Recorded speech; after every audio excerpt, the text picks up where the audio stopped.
They never listed the 6th floor. The hospital where my mother worked had a ward that didn't accept visitors after 7. Not the ICU, not pediatrics, floor 6. I didn't know what floor 6 was for. My mother never said, but twice a week she worked the night shift up there, and on those nights she came home different.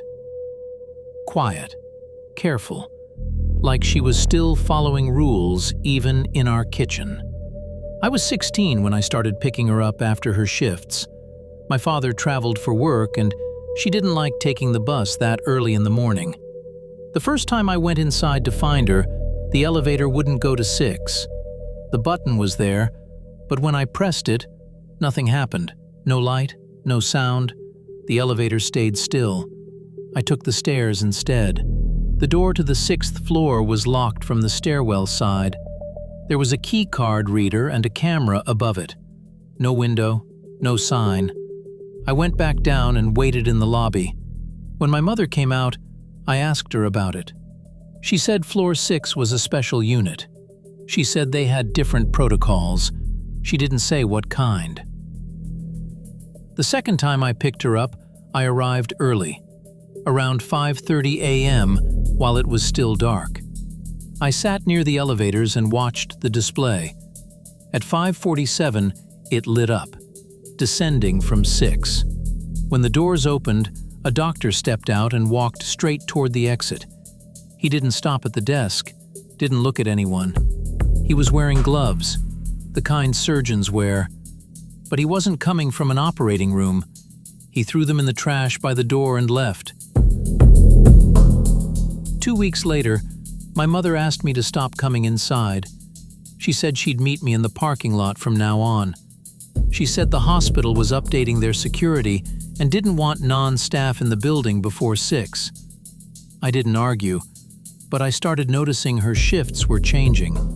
Some weeks she worked 6 on Tuesday and Thursday. Other weeks it was Monday, Wednesday, Friday. Sometimes she worked 4 times in a week. Sometimes she didn't work it at all. And sometimes she came out 20 minutes late, sometimes an hour. She never explained why. In October, they renovated the lobby. New furniture, new paint, new signage. The directory by the elevators listed every floor, except 6. Where it should have been, there was a gap. Floors 5 and 7, nothing in between. I asked the woman at the information desk what was on 6. She looked at me for a long time. Then she said she didn't have that information and suggested I speak to patient services. I didn't. Around that time, my mother started bringing home papers to shred. Hospital documents, pages and pages of them, still in her bag when she got in the car. She shredded them as soon as we got home, never left them sitting out. I asked her once if she was allowed to take those. She said they were hers to dispose of. That was all. One morning in November, I arrived at 5:15, earlier than usual. At 5:40, an ambulance pulled up to the side entrance. No lights, no siren. 2 paramedics got out and opened the back. They didn't take anyone out. They went inside. 5 minutes later, they came back with a gurney. Someone was on it, covered completely with a sheet. They loaded it into the ambulance and drove away. Still no lights, still no siren. When my mother got in the car 20 minutes later, I asked if something had happened. She said no. I asked if someone had died. She looked straight ahead and told me not to ask her about work. After that, I stopped trying.